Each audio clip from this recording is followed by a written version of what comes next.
करुणा और शोभा दोनों कार की पिछली सीट पर बैठी थी। शोभा ने करुणा का हाथ पकड़ रखा था। करुणा बुरी तरह डर रही थी और बार बार पीछे मुड़कर देख रही थी। कार हाईवे पर दौड़ रही थी। शोभा ने करुणा से कहा, करुणा बिल्कुल मत डर, अब तुझे वो लोग नहीं ढूंढ पाएंगे, उन्हें पता भी नहीं चलेगा कि तू कहाँ गई। यह सुनकर करुणा थोड़ा सहज हुई। शोभा ने पानी की बोतल करुणा की ओर बढ़ाई। करुणा ने पानी पिया। फिर वह कुछ देर आंखें बंद करके बैठी रही, जैसे कोई बहुत बड़ी मुसीबत उसके सर से टल गई हो। कुछ देर बाद शोभा ने पूछा, करुणा तू ठीक है? क्या हम बात कर सकते हैं? अब तू बता पाएगी क्या हुआ? करुणा ने हाँ में सर हिलाया और फिर कहना शुरू किया, शोभा जब से मेरी शादी हुई सब कुछ ठीक चल रहा था। ये बहुत प्यार करते थे, मुझे पूरा ध्यान रखते थे। एक भी दिन ऐसा नहीं था जब हमारी लड़ाई हुई हो। पूरे घर का खर्च यही चलाते थे। इनका छोटा भाई यानी मेरा देवर कोई काम नहीं करता था, दिन भर इधर उधर घूमता रहता था। शाम को शराब पीकर आ जाता था। कई बार तो उसका झगड़ा हो जाता था जिसे तेरे जीजा जी निपटाते थे। पैसे भी देते थे थाने में जाकर। कई बार इसकी जमानत करवा कर भी लाए थे। इधर मेरी सास हमेशा मेरे देवर का पक्ष लेती थी। इसी बात से हम दोनों बहुत परेशान रहते थे। अभी 6 महीने पहले हम रात को खाना खाकर सोने की तैयारी कर रहे थे, तभी 2 लोग बाइक से हमारे घर आए और मेरे देवर का नाम लेकर पूछने लगे। इन्होंने कहा वह घर पर नहीं है, तो वो जबरदस्ती घर में घुसने लगे, क्योंकि मेरे देवर ने उनसे काफी पैसे उधार ले रखे थे। वे सोच रहे थे कि हमने उसे छिपा रखा है। जब बहुत देर तक झगड़ा करने के बाद भी वे लोग नहीं माने तो इन्होंने उनमें से एक गुंडे को धक्का दे दिया। यह देखकर दूसरे ने गन निकालकर इन पर फायर कर दिया। यह कहकर करुणा सुबक सुबक कर रोने लगी। उसकी बातें सुनकर शोभा की आंखों से भी आंसू बह रहे थे। करुणा ने आगे कहना शुरू किया, गोली लगते ही ये गिर पड़े। मैं इन्हें संभालती रही, चिल्लाती रही। तब तक वो दोनों भाग गए। किसी तरह इन्हें अस्पताल ले गए, लेकिन रास्ते में ही ये नहीं रहे। मेरी तो दुनिया ही उजड़ गई। सोचने समझने की शक्ति चली गई। पूरे घर में रोना पीटना मच गया। लेकिन इनके छोटे भाई को इसका जरा भी दुख नहीं था। वह तो एक ही बात बोल रहा था, घर की तलाशी लेने देते। जब मैं नहीं मिलता तो वह वापस चले जाते। उनसे पगार लेने की जरूरत क्या थी? मेरी सास और देवर कुछ ही दिनों में सब भूल गए। उन्होंने पुलिस में कंप्लेंट भी वापस ले ली, यह कहकर कि वे गुंडा उन्हें भी मार डालेंगे। मैं बेसुध सी बैठी रहती। एक दिन मेरी सास मेरे पास आई और बोली, महारानी कब तक शोक मनाती रहोगी? घर का काम कौन करेगा? मेरा तो कुछ करने का मन ही नहीं कर रहा था। समझ नहीं आ रहा था अब जीऊं भी तो किसके लिए। लेकिन सास ने मुझे काम में लगा दिया। मैं घर के काम में अपने आप को व्यस्त रखने लगी।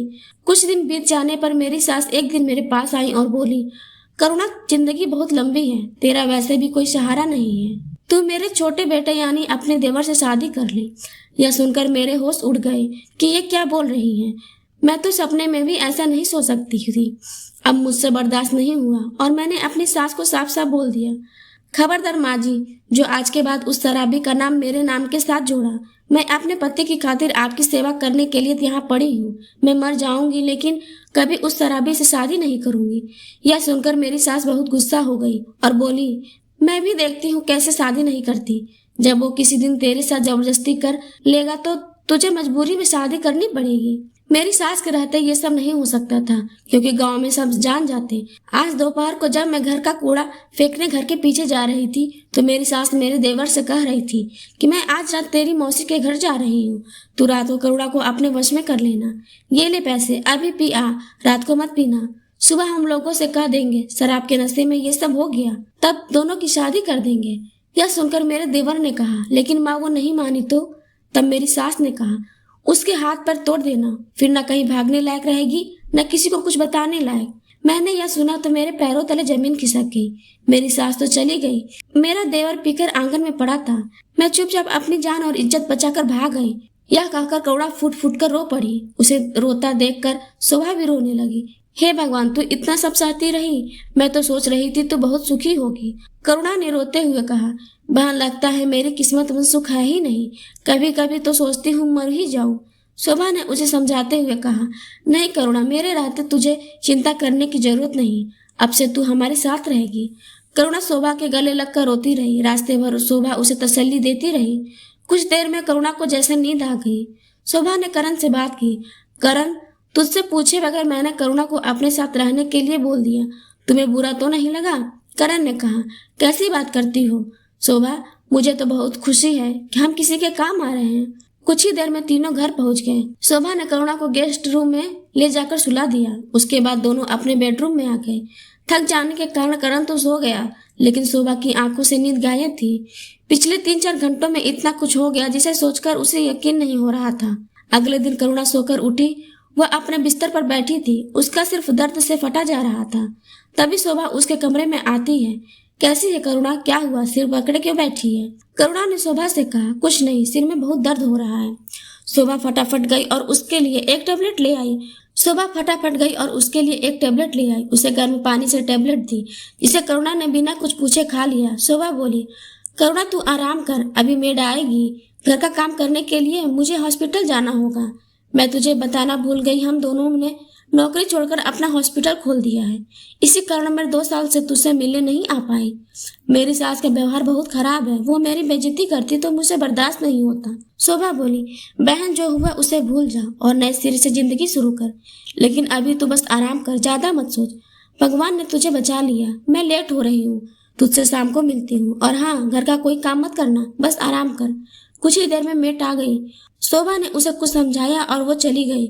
मेड करुणा के पास आई और बोली, मैडम आपको कुछ भी चाहिए तो मुझे आवाज दे देना। यह कहकर वह अपने काम में लग गई। करुणा फिर से सोने की कोशिश करने लगी। इधर शोभा हॉस्पिटल पहुंचकर मरीजों को देखने में व्यस्त हो गई। दोपहर को शोभा और करण दोनों लंच करने बैठे तो शोभा ने कहा, करण हमें करुणा के बारे में कुछ सोचना होगा। यह सुनकर करण ने कहा, देखो शोभा, तुम बहुत जल्दबाजी कर रही हो। तुम समझो, उसने अभी 6 महीने पहले अपने पति की मौत देखी है। उसके बाद पिछले 6 महीने में ये सब झेला है। मुझे लगता है वो डिप्रेशन में चली गई, इसलिए उसे किसी नई बात के लिए राजी करना सही नहीं होगा। कम से कम 2-3 महीने उसे उस डिप्रेशन से बाहर निकलने दो। अभी 15-20 दिन उसे घर पर आराम करने दो, फिर उसे कभी कभी हॉस्पिटल ले आना, जिससे उसका मन बहल जाएगा।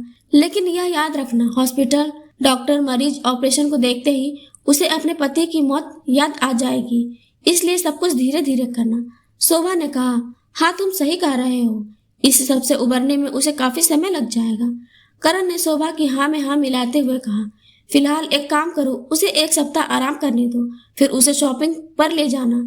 उसे उसके पसंद के कपड़े वगैरह की शॉपिंग कराना, उसे अच्छा लगेगा। शोभा मान जाती है। शाम को शोभा कुछ फल लेकर करुणा के पास पहुंचती है। शोभा कहती है, करुणा कैसा बीता दिन, कोई परेशानी तो नहीं हुई? यह कुछ फल है तेरे लिए, लाई हूँ, इसे फ्रिज में रखवा रही हूँ, खाती रहना, कहीं ऐसे ही पड़े न रहे। तो बहुत कमजोर हो गई है। करुणा ने शोभा को देखकर मुस्कुराते हुए कहा, तू मेरा कितना ध्यान रखती है।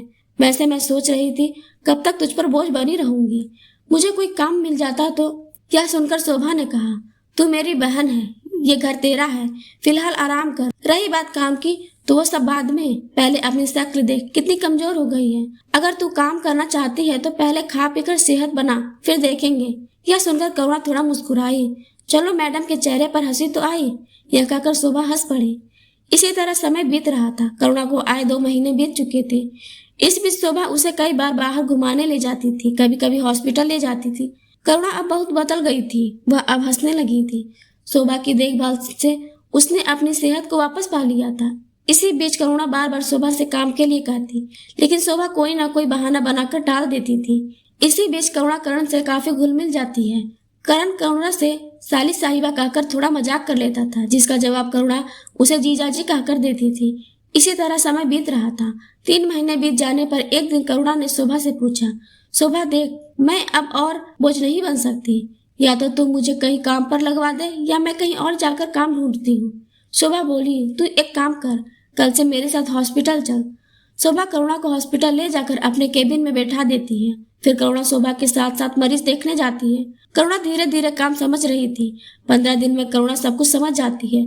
शोभा उसे हॉस्पिटल के इंचार्ज बना देती है। वह अच्छी तरह साफ सफाई का ध्यान रखती है, स्टाफ पर नजर रखती है, किसी मरीज को कोई परेशानी न हो उसका ध्यान रखती है। हॉस्पिटल में कपड़े धुलकर आते हैं उसका ध्यान रखती है। कुछ ही दिनों में पूरे हॉस्पिटल का काम संभाल लेती है। इससे शोभा का काम आधा रह जाता है। वह अब केवल मरीजों पर ध्यान देती है। हॉस्पिटल में कोई भी समस्या होती तो शोभा करुणा से पूछो या कहकर उसे करुणा के पास भेज देती है। करण का काम भी काफी हल्का हो गया था। करुणा पूरा हॉस्पिटल अच्छे से संभाल लेती है। एक दिन शोभा की तबीयत खराब हो जाती है। वह हॉस्पिटल में बेहोश हो जाती है। शोभा का चेकअप होता है तो पता चलता है कि वो प्रेग्नेंट है।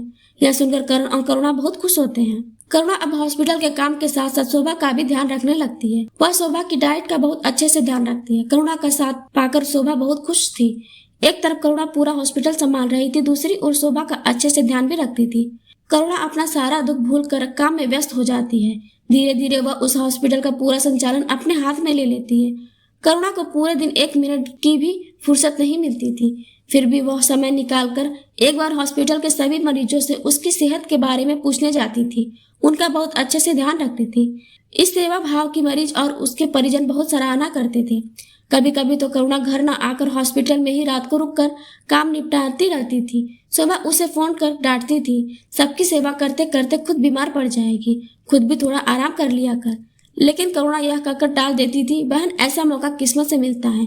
जिस दर्द से मैं निकल कर आ रही हूँ, इनके दर्द के आगे वह कुछ भी नहीं है। इनकी सेवा करके मुझे बहुत खुशी मिलती है। शोभा भी बहुत खुश थी। जैसे जैसे उसका समय नजदीक आ रहा था, शोभा घर पर ही रहने लगी थी। करुणा सुबह उठकर सबका नाश्ता खाना बनाकर हॉस्पिटल चली जाती थी। अब उसने हॉस्पिटल की एक नर्स की ड्यूटी घर पर लगा दी थी, जो कि शोभा का ध्यान रखती थी। करण और करुणा दोनों साथ में लंच करती थी। करुणा करण के खाने पीने का भी पूरा ध्यान रखती थी। जिस परिवार ने उसे सहारा देकर यहाँ तक पहुँचाया, उसका एहसान वह उनकी सेवा करके पूरा करना चाहती थी। हॉस्पिटल से हर महीने उसे सैलरी मिलती थी। करुणा ने कई बार कोशिश की कि वह घर खर्च में कुछ पैसे दे, लेकिन शोभा गुस्सा हो जाती थी। वह उसे उन पैसों को बैंक से निकालने के लिए मना करती थी। जहाँ तक कि उसने बैंक में लॉकर लेकर करुणा के सभी जेवर भी उसमें रखवा दिए थे। करुणा की जिंदगी का मकसद अब सिर्फ मरीजों की सेवा करना रह गया था। एक दिन करुणा हॉस्पिटल में रजिस्टर चेक कर रही थी, तभी उसने देखा कि पिछले महीने से हमारे हॉस्पिटल में खर्च ज्यादा हो रहा है। वह हॉस्पिटल के अकाउंट सेक्शन में गई। वहाँ का सारा काम सुबोध देखता था। वह एक अकाउंटेंट था और पहले ही दिन से हॉस्पिटल में काम कर रहा था। करुणा उससे पूछती है तो वह बताता है, करुणा जी, मैंने कई बार करण सर को बताने की कोशिश की है कि हमारे हॉस्पिटल में जितने मरीज हैं, उसके हिसाब से दवाइयों और बाकी सामान बहुत ज्यादा मंगवाया जा रहा है और वह कहाँ जा रहा है पता नहीं लग पा रहा है। करुणा ने कहा, इसका मतलब कोई इस सामान को बेच रहा है। सुबोध जी, आपको मेरा साथ देना होगा। मैं उसे रंगे हाथों पकड़ना चाहती हूँ। सुबोध मान गया। उसने कहा, मैडम, इस हॉस्पिटल को मैंने अपने सामने बनते देखा है। मैं शुरू से इसमें काम कर रहा हूँ, लेकिन अभी शोभा जी के जाने के बाद जो नई डॉक्टर मिस अंजलि आई हैं, वे ये सारे ऑर्डर पास करती हैं। मुझे उन्हीं पर शक है। आधा माल यहाँ आता है और आधे का सिर्फ बिल बनता है।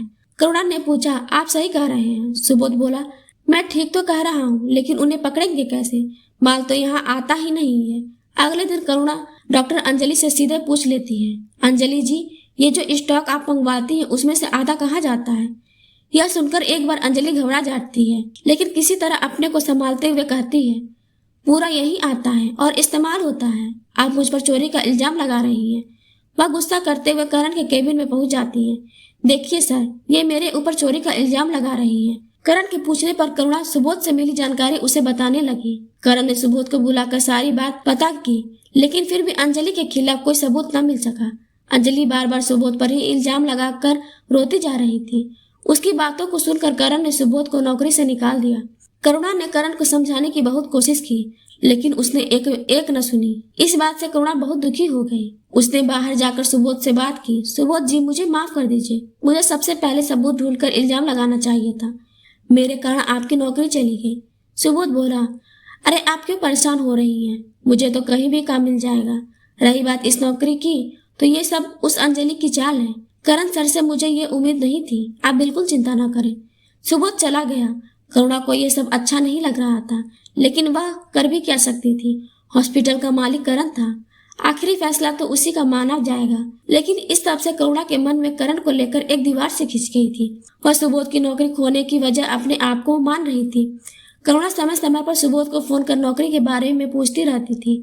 अगले 2 महीने तक सुबोध को नौकरी नहीं मिली। वह वापस अपने गाँव जाने की सोच रहा था। करुणा उसका हौसला बढ़ाती रहती थी। तभी एक दिन सुबोध का फोन आया कि उसे एक बड़े हॉस्पिटल में अकाउंटेंट की नौकरी मिल गई। सैलरी भी अच्छी है। यह सुनकर करुणा बहुत खुश हुई। उसके मन से अपराध का बोझ कुछ कम हो गया। इस कहानी में आगे क्या होता है जानने के लिए चैनल को सब्सक्राइब करें और इसका फर्स्ट पार्ट और सेकेंड पार्ट का लिंक हमने डिस्क्रिप्शन में दे दिया है।